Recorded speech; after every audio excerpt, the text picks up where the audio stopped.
Hi everyone, this is Dave Lombardo with American Deck Patio. Today we are installing diagonal decking. There's 2 or 3 topics today that I want to make sure we really cover. The first is the brand new Admiral SpaceMaker expansion foam. Okay, we're going to be installing that on the perimeter edge as well as a double layer at the ledger board. The second thing we're going to be really focusing on is just the installation of the boards, how to press the boards tight together to the gap stick and having a consistent gap. The third thing we really want to focus on today, we're going to be showing you how to do the drip edge and the trim and the overhang as well as the Admiral SpaceMaker edge strip. So we're going to walk through all of those details today. Okay, we are installing our very first board. The one thing with Admiral SpaceMaker decking is that you have to start on one end and work your way all the way to the other side. You cannot do each side of a board. So once we get the angle set on the first board, we already have our drip edge in place. We've also laid down our expansion foam. This product has a sticky adhesive side, and you just lay it down flat like this. This material will expand all the way up to a ½ inch in thickness. It takes about 15 minutes to do that. So you just put enough down to work for about 10 minutes. And as you get to the next piece, you just put more down as you go along. As you set your first board, perfect. You set the screws just so that they're flush and that they bite in. You just set it down. Go ahead, Daniel.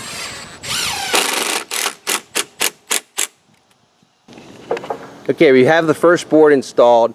We're just checking the straightness of the board with our string line, just to make sure that it's straight. And once we're satisfied that it's straight, we'll progress to installing the next board. The second board is going in. And the guys are just using a pry bar to push it in and screwing the board tight. Just drive in. Pull. Once they get it comfortable set, they want the gap to be consistent. These guys have done this a lot, so their need to use the gap stick is a little less.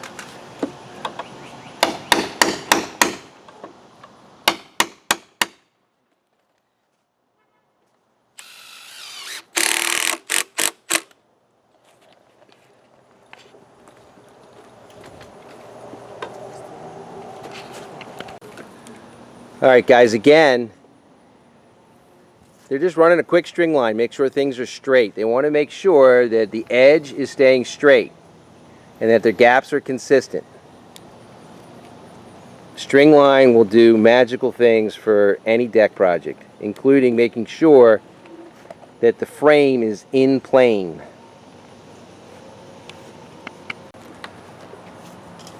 Next, and extremely important as you progress through the decking, have a simple jug of water and just run a little bit of water into the groove to see if there's any water that could be getting through. Have someone underneath to see if there's any leaks. This will save you huge time. You should make sure that each board has the seal fully engaged, that there's no debris in the groove, and that as you put the board in, it snugs in nice with an even gap, and then the water test will tell you if it's a proper installation. They make sure, as they lay the next board in, that you have the right overhang, because we want to make sure that when we cut the boards and we string a line, that we have at least 5/16, if not 3/8 of an inch past the edge of the drip edge. So if they leave it like an inch, inch and a half, you know you have enough material there to mark, strike a line, and run your saw for a clean cut. We've already installed our drip edge. This drip edge is technically what they call a C5.5, and it bends out just a little bit at the bottom here. Underneath of it, we put, our little trick is we put a little piece of trim up there so that we have it the right distance out. So the drip edge goes on top of the trim on top of our joist. And we still have this gap here. As I do my railing posts and I bolt through, I want to recess my bolts and I don't want any trim in my way.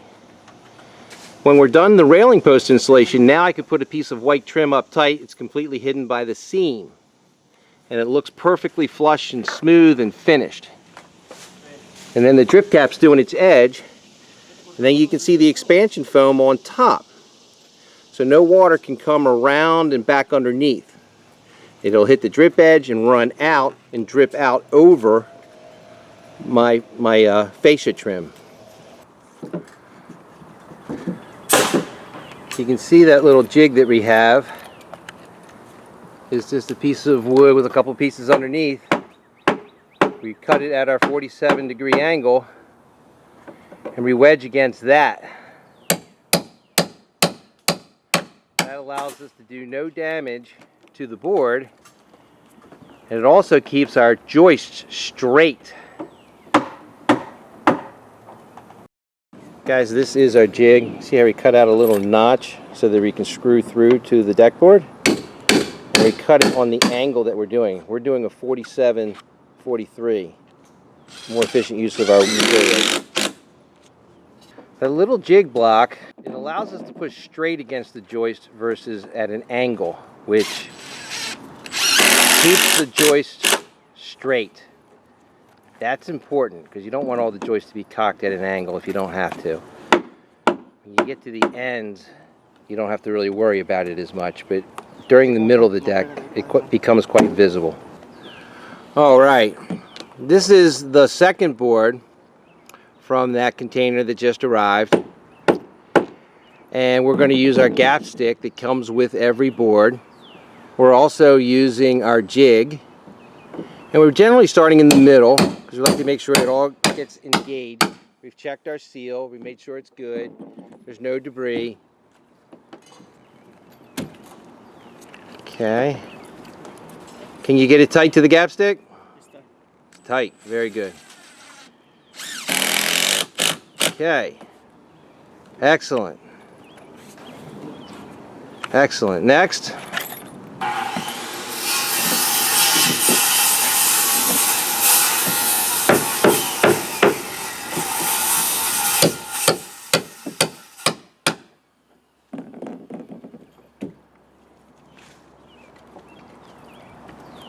Tight.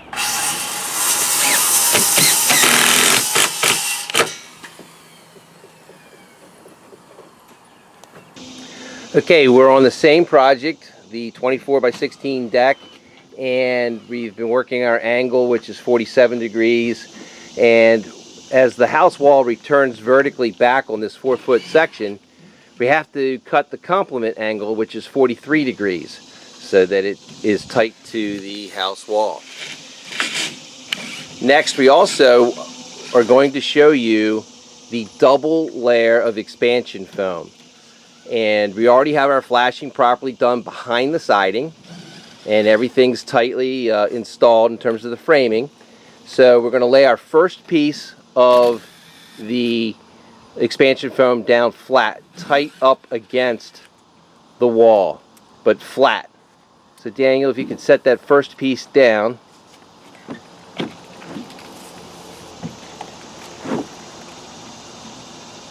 And we're really just doing enough so that we can do 2 or 3 boards at a time.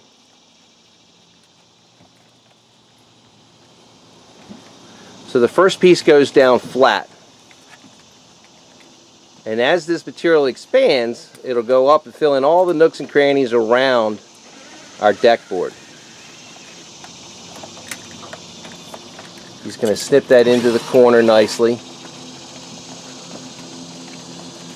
Okay, so that's the first layer.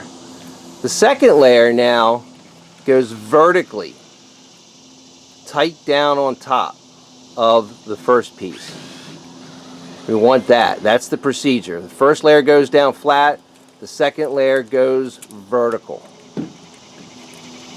And as these boards are pushed into this, you will have a watertight seal. Again, proper flashing must be done first with your deck ledger flashing.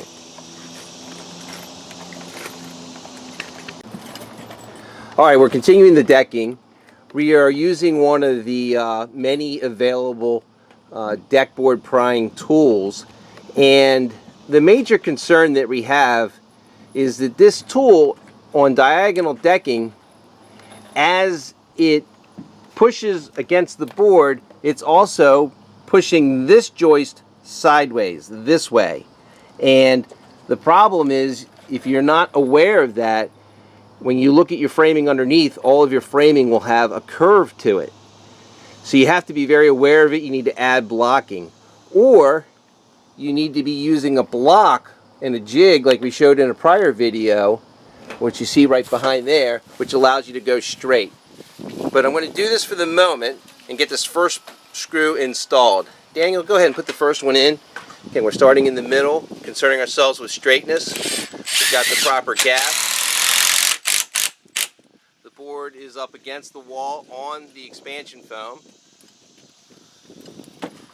And the next step is to use our wood jig, which I want to show you now, and pry that into place.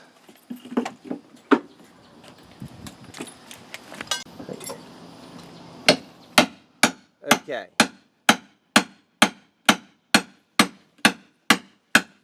The simple wood jig allows you to now pry against the board, but you're going straight back. Your leverage is pulling on the joist in the same direction, so it does not bend the joist. And the simple wood jig has a hole cut through it, allowing you to install the screw to the proper gap. Okay? Now he'll pull that up. He'll do the same thing on the next one. So as these guys continue to finish this out, when the whole job is done, you'll notice, I'm going to zoom in a little bit, you see the expansion foam, it's going to wind up expanding just above the top of the decking. We're going to nip that off with the blade, and then we're going to run a bead of caulk on the very top here and make that clean. We may also wind up running a piece of trim depending on the final appearance.